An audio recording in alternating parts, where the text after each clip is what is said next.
வாழ்க்கை ருசியே இல்லாமல் போய்விட்டதா? 36 முதல் 48 மணி நேரம், அதாவது 1½ நாள் முதல் 2 நாட்கள் சாப்பிடாதீர்கள். தேவைப்படும் பொழுது மாத்திரம் தண்ணீர் அருந்துங்கள். இப்பொழுது சாப்பாட்டுக்கு தட்டுப்பாடே இல்லை. தின்பண்டங்களுக்கு மேல் தின்பண்டம், காஃபிக்கு மேல் காஃபி, பொரித்தவற்றுக்கு மேல் பொரித்தவை என்று சாப்பிட்டுக் கொண்டே இருக்கின்றோம். நோன்பு அல்லது ஃபாஸ்டிங் என்பது பசியால் வாடுவது அல்ல, அது உண்மையான நல்ல பசி எப்படி இருக்கும் என்பதை உணர செய்வது. நீங்கள் 36 முதல் 48 மணி நேரம் சாப்பிடாமல் இருக்கும் பொழுது உங்கள் உணர்வுகள் சீர்படுகின்றன.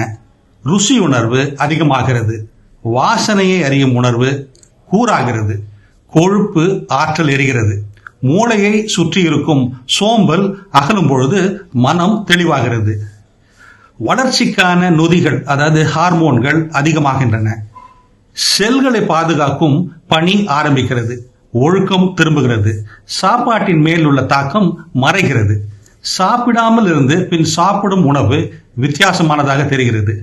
மெதுவாக மெல்லுங்கள். ஒவ்வொரு கவலையையும் ருசியுங்கள். உயிரோடு இருப்பதாக உணர்வீர்கள். வேறு மகிழ்ச்சியே தேவையில்லை. நமக்கு கொஞ்சம் வேறுபாடு தெரிய வேண்டும். சாப்பிடாமல் இருப்பது அந்த வேறுபாட்டை உணர்த்துகிறது. ஒரு முறை முயற்சித்து பாருங்கள்.